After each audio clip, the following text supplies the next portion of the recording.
வணக்கம் தலைமையிலே. இந்தியாவில் வசித்து வந்த கடைசி யூத இன மக்களும் இவங்க கடைசி குழு அப்படிம்பாங்க. நாடு இல்லாத சமயத்தில் இந்த யூதர்கள் அடித்து விரட்டப்பட்ட போது உலகம் முழுவதும் புலம் பெயர்ந்தார்கள்.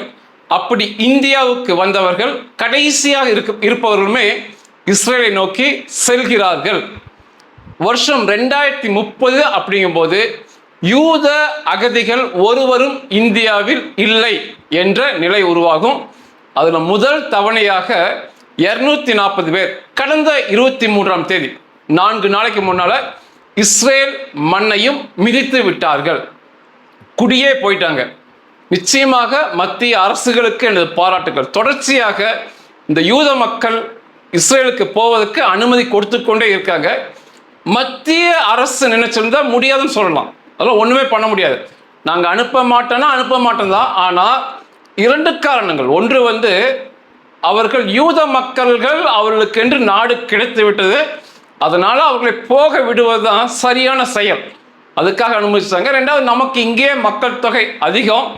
அவர்கள் போகிறேன் என்னும் போது அனுமதிப்பது தான் மிக சரியானது. 1947 நம்ம சுதந்திரம் வாங்கினோம். 1948 இஸ்ரேல் சுதந்திரம் வாங்கினாங்க.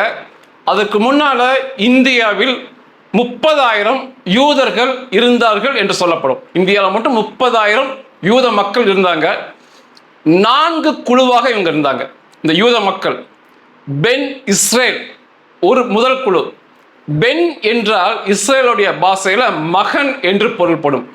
பென் இஸ்ரேல், பென் இப்ராஹிம், த பாக்தாதி ஜூயிஷ், பென் மனாசே. இதை நான் மேலே சொன்ன 3 பேருமே 3 குழுக்களும் முழுக்க இஸ்ரேலுக்குள்ள போயிட்டாங்க. இந்த பென் மனாசே என்ற கடைசி குழு தான் இப்பொழுது போய்கொண்டிருப்பது.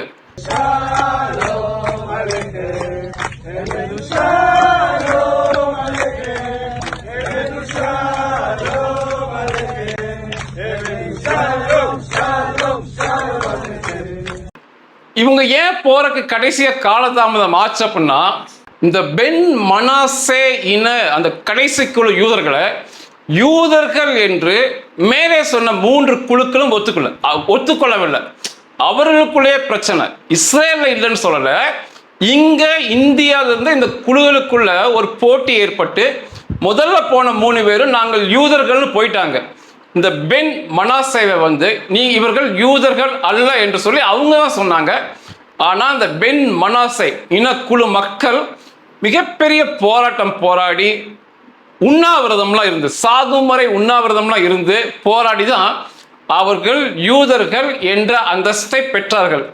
அந்த இஸ்ரேல் உள்ள தலைமை ராபிம்பாங்க, தலைமை போதகர் ஒத்துக்கணும் இவர்கள் யூதர்கள் என்று அவர் ஒத்துக்கொண்டார். அதுக்கப்புறம் தான் இவர்கள் படிப்படியாக இஸ்ரேலை நோக்கி போகிறார்கள். அதனால தான் இந்த இனக்குழு, இந்த பென் மனாசே இவ்வளவு காலதாமதமாக போவது. பொதுவாக இவங்க இந்தியாவில் கேரளாவில் கொச்சின் ஜூயிஷ் அப்படிம்பாங்க, மலபார் கோஸ்ட்ல, மகாராஷ்டிரா, கொல்கத்தா, வெஸ்ட் பெங்கால், இதை போல அநேக இடங்கள்ல இந்த யூத மக்கள் பரவி இங்க வாழ்ந்து வந்தாங்க. உலகத்திலேயே இவர்கள் யூத மக்கள் இந்த எங்கள் நாட்டை சேர்ந்தவர்கள் அல்ல, நாடில்லாமல் அகதியாக வந்தவர்கள், புலம் பெயர்ந்தவர்கள் என்று யூத மக்களிடம் பாகுபாடு காட்டாத ஒரே தேசம் இந்தியா தான். இது அவர்களே பதிவு பண்ணுவாங்க. உலகம் முழுவதும் போனாங்க. வசதியான வாழ்க்கை அமெரிக்காவில் கிடைச்சிருக்கலாம், ஐரோப்பியாவில் கிடைச்சிருக்கலாம், அதெல்லாம் வேற விஷயம். ஆனா பாகுபாடு இல்லாம தன்னுடைய சகோதரனை போல, தன்னுடைய குடும்பத்தை போல அந்த யூத மக்களை முழுவதும் ஏற்றுக்கொண்டு வேறுபாடு காட்டாத ஒரே தேசம் இந்தியா தான். நான் நிச்சயமா இந்தியா என்பதில் பெருமை கொள்வேன். குறிப்பாக இந்து மக்களை நினைத்து பெருமை கொள்வேன். இதுக்கு காரணம் அடிப்படை இந்து தர்மம் தான். அதை முதல்ல புரிஞ்சுக்கணும். இந்தியாவில் பெரும்பான்மை மக்கள் இந்து மக்கள் தான், அதில் மாற்று கருத்து இல்லை. அவர்களிடம் இருக்கும் இந்த சகிப்புத்தன்மை, சகோதரத்துவம் தான் இந்த யூத மக்களை உலகத்திலேயே பாகுபாடு காட்டப்படாத தன்னுடைய சொந்த மக்களாக ஏற்றுக்கொண்ட ஒரே தேசம் இந்தியா. பெருமையாக பதிவு பண்றேன். இப்ப போற இந்த பென் மனாசே இவர்கள் மிசோராம் மற்றும் மணிப்பூர் போன்ற இந்த மாநிலங்கள்ல வசித்து வந்தவர்கள். பிரிந்து பிரிந்து போனதுல இந்த பென் மனாசே மிசோராம் மணிப்பூர்ல இருந்தாங்க. யூத மதத்தை விட்டு முழுக்க கிறிஸ்துவ மதத்துக்கு மாறிட்டாங்க இவங்க எல்லாமே. இப்ப போறவங்க எல்லாமே கிறிஸ்துவ மதம் தான். யூத மதத்தை விட்டு இவங்க இங்கேயே காலப்போக்கில் இருந்துட்டே இருந்தனால கிறிஸ்துவர்களாக மாறிட்டாங்க. இந்த பென் மனாசே மக்கள்ல ஏற்கனவே 4000 பேரை இஸ்ரேல் அழைத்து கொண்டாங்க. இஸ்ரேல் கூட்டு விட்டாங்க. 4000 பேர் இப்ப அங்கதான் குடியிருக்காங்க. அவர்களுக்கு பிறந்த குழந்தைகள் தனி. இந்தியாவிலிருந்து 4000 பேர் போயிட்டாங்க. இப்பொழுது அதிகபட்சமாக 7000 பேர் வசிக்கலாம் இந்த மணிப்பூர், மிசோரம் போன்ற பகுதியில் சொல்லப்படுது. இந்த 7000 பேர்த்துல முதல் தவணையாக 240 பேர் ஒரு விமானத்தில் போன 23ஆம் தேதி 4 நாளைக்கு முன்னால இஸ்ரேல் பென்குரியோன் அந்த விமான நிலையத்தில் போய் இறங்கி அவர்களுக்கு சிவப்பு கம்பள வரவேற்பு கொடுக்கப்பட்டு மிகப்பெரிய உணர்ச்சி பெருக்குடன் அங்கிருந்தவங்களை கட்டி தழுவியது, அந்த மண்ணை முத்தமிட்டதெல்லாம் என்னால் பார்க்க முடிஞ்சது. வருகின்ற வாரங்களில் இன்னும் 600 பேர் இவர்கள் மிசோரம் மணிப்பூர் போக போறாங்க. இந்த வருஷத்துல இந்த 2026ல் 1200 பேர் மொத்தமா மணிப்பூர் மிசோரமில் உள்ள யூதர்கள் இஸ்ரேல் போயிடுவாங்க. இந்த 2026ல் 2030 அப்படிங்கும் போது இந்த மொத்த 7000 பேர் இந்த பென் மனாசே மக்களை முழுக்க முழுக்க இஸ்ரேலுக்கு அவர்கள் அழைத்துக் கொள்கிறார்கள் என்று சொல்லிவிட்டாங்க. அதுக்காக பணத்தையும் ஒதுக்கிட்டாங்க. நமது மத்திய அரசும் ஒத்துக்கொண்டது. அப்படி பார்த்தீங்கன்னா 2030க்கு மேல யூத அகதிகளாக வந்தவர்கள், புலம்பெயர்ந்தவர்கள் இருக்கவே மாட்டாங்க.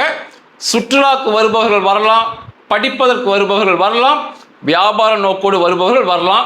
இது மிகப்பெரிய அளவில் வளர்ந்துட்டு இருக்கு. இஸ்ரேல் இருந்து சுற்றுலா வருவது இந்தியாவுக்கு அதிகரிக்குது, வியாபார நிமித்தமாக வருவது அதிகரிக்குது, மாணவர்களும் அதிகரிக்கிறாங்க. ஏன்னா யூதர்கள் மிக பாதுகாப்பாக இஸ்ரேலை தாண்டி மிக பாதுகாப்பாக இருக்கின்ற தேசமும் இந்தியா தான். இதையும் பதிவு பண்ணணும். இதையும் அவங்க ஒத்துக்கிறாங்க. உலகம் பூரா சுற்றுலா போகலாம், அமெரிக்கா போகலாம், ஐரோப்பியா போகலாம், பல இருக்கும். ஆனா பாதுகாப்பாக இங்க வந்தா முழு பாதுகாப்பாக இருக்கலாம்னா இந்தியா தான். ஏன்னா சுற்றி இருக்க மக்களே அந்த மக்களுக்கு மிக பாதுகாப்பாக விளங்குகிறார்கள் என்று சொல்லப்படுது. அங்க செல்பவர்களுக்கு முதலில் அந்த மொழியை கற்றுக் கொடுப்பாங்க. இந்தியாவிலிருந்து இஸ்ரேல் போகும்போது முதல்ல இந்த ஹீப்ரு மொழியை கற்றுக் கொடுப்பாங்க. அது முதல் வேலையை வச்சிருப்பாங்க. அவர்கள் குடும்பம் ஏற்கனவே இருக்க குடும்பம் எங்க வசிக்கிறாங்களோ அங்க அவர்களுக்கு வீடுகளை ஏற்பாடு செய்து தருவார்கள். 3வது வேலை வாய்ப்பு பெற்று தருவாங்க.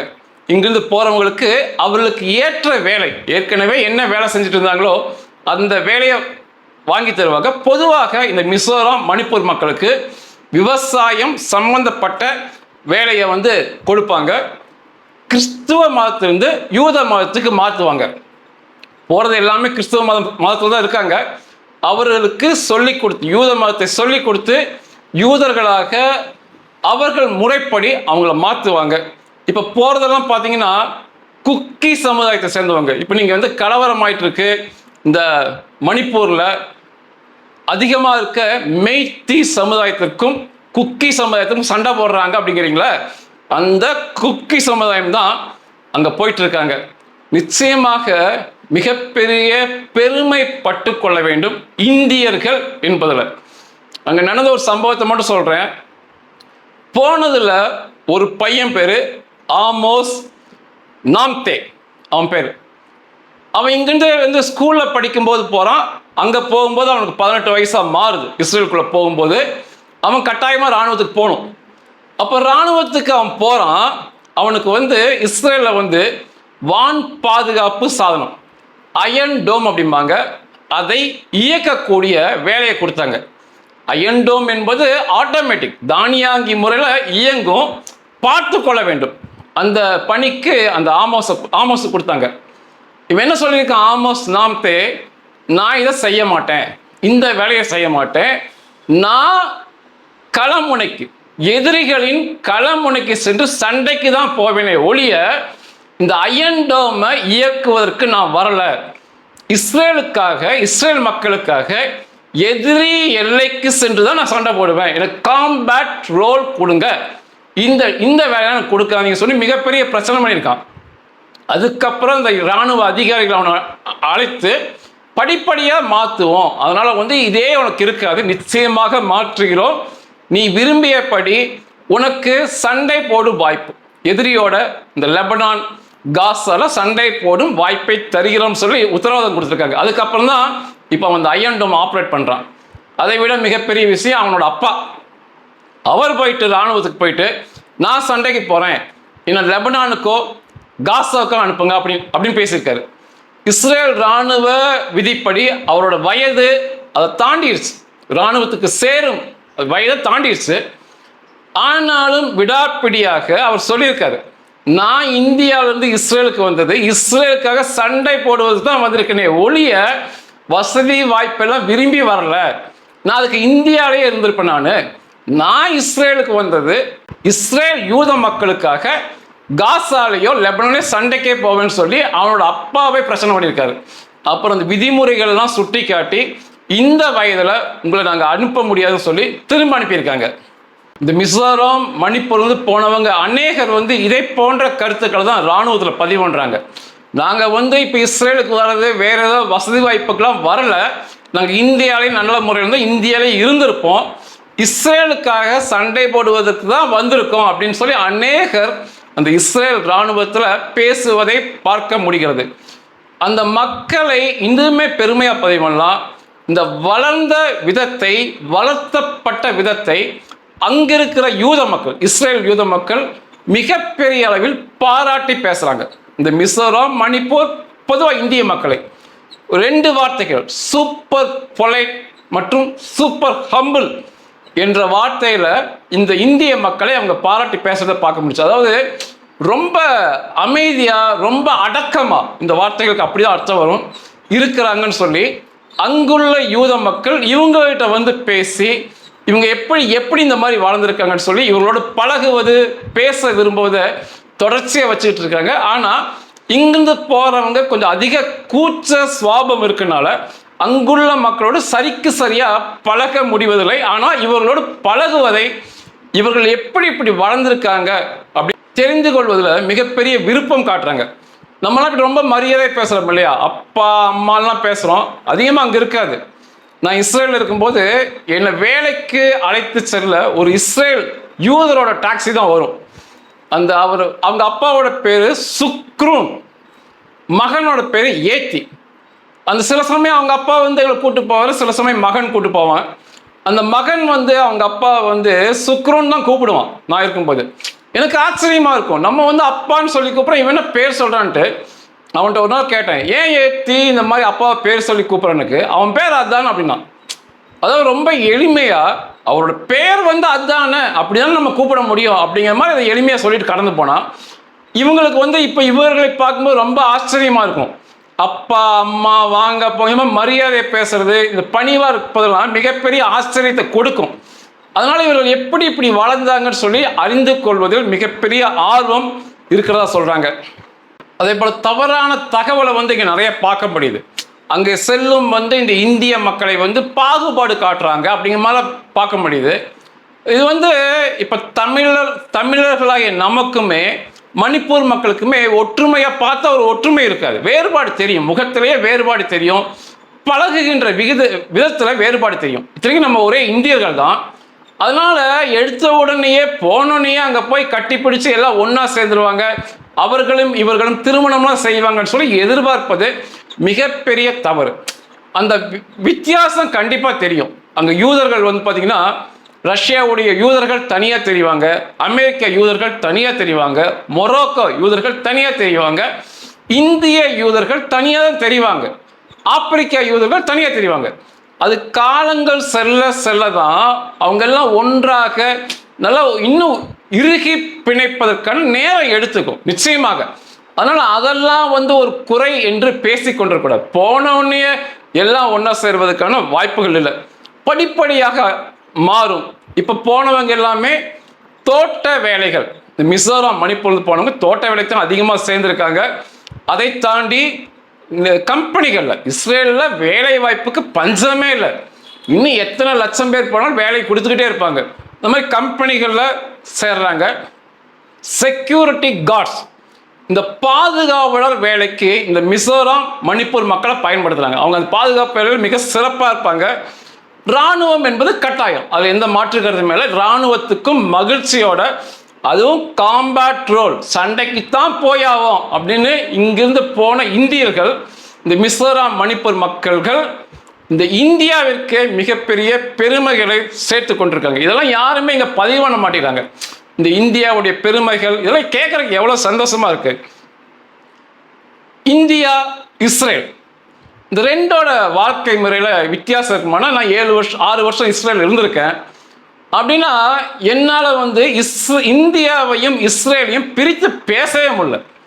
ஒரே உணர்வு தான் எனக்கு அங்கே இருந்துச்சு. எனக்கு ஒன்றும் பெருசாக வித்தியாசமே தெரியல. இத்தனைக்கும் நான் இந்தியாக்காரன் தான். அங்கே ஒன்றும் பெரிய என்னெல்லாம் வேறுபாடு நடத்தவே இல்லை.